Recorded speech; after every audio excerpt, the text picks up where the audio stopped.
करीब 6 साल बाद एक बार फिर से चीन में कोविड-19 जैसा एक वायरस के कारण स्वास्थ्य संकट पैदा हो गया है। इस नए वायरस का नाम है HMPV।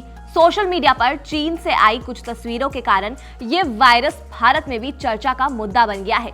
लोग एक बार फिर से पूछ रहे हैं कि क्या 2020 और 2021 में जो हालात थे वो सब फिर से दोहराया जाएगा। HMPV वायरस कितना खतरनाक है, क्या इसकी कोई वैक्सीन है और इस नए वायरस इन्फेक्शन से निपटने के लिए हमारा देश कितना तैयार है? इन सभी सवालों के जवाब जानने से पहले हमें इस वायरस के बारे में जानना बेहद जरूरी है।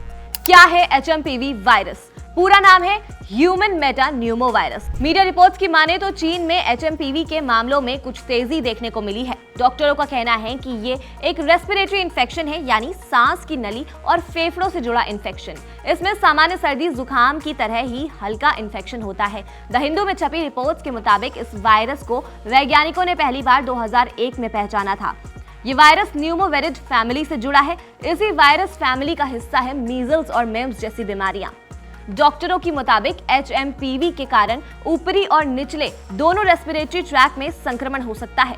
आमतौर पर सर्दियों और बसंत की शुरुआत के समय में इसका ज्यादा प्रकोप देखा जाता है, यानी भारत के मौसम के मुताबिक देखा जाए तो दिसंबर से लेकर मार्च तक का समय। इस वायरस की चपेट में बच्चे, बुजुर्ग और कमजोर इम्यून सिस्टम वाले लोगों की आने की ज्यादा संभावना है। इस वायरस के लक्षण सामान्य सर्दी जुकाम जैसे होते हैं, जैसे कि खांसी, बंद नाक या फिर बहती नाक, गले में खराश और बुखार होना।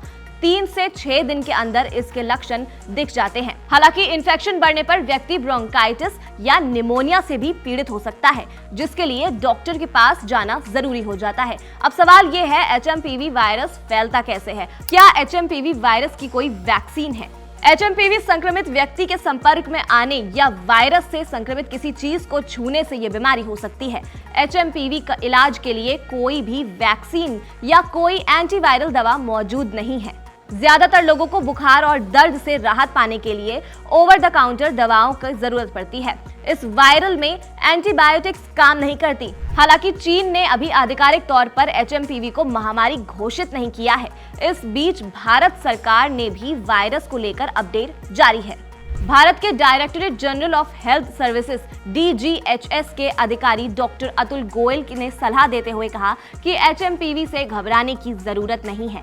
उन्होंने लोगों से रेस्पिरेटरी इन्फेक्शन के प्रति सावधानी बरतने को कहा है। डॉक्टर गोयल ने मीडिया से बात करते हुए कहा कि चीन में मेटान्यूमो वायरस के प्रकोप के बारे में जो खबरें चल रही हैं, इस बारे में स्पष्ट रूप से कहना चाहता हूं कि मेटान्यूमो वायरस किसी भी दूसरे रेस्पिरेटरी वायरस की तरह है, जिससे सामान्य सर्दी जुकाम होता है। डॉक्टर गोयल ने आगे कहा कि हमारे देश में सांस से जुड़ी बीमारियों के आंकड़ों का विश्लेषण किया गया है। दिसंबर 2024 के आंकड़ों में कोई खास वृद्धि नहीं हुई है। हमारे किसी भी संस्थान में बड़ी संख्या में ऐसी कोई भी मामला सामने नहीं आया है।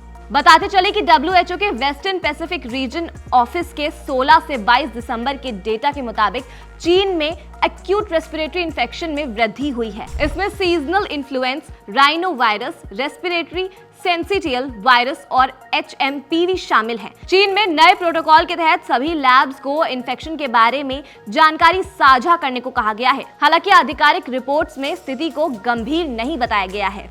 इस मामले पर ABP लाइव की नजर बनी हुई है। जो अभी अपडेट आएंगे हम आप तक पहुंचाते रहेंगे। इस वीडियो की स्क्रिप्टिंग की थी हमारे साथी आयुष ने। मेरा नाम है खुशी सक्सेना। देश दुनिया की तमाम खबरों के लिए आप देखते रहिए ABP लाइव।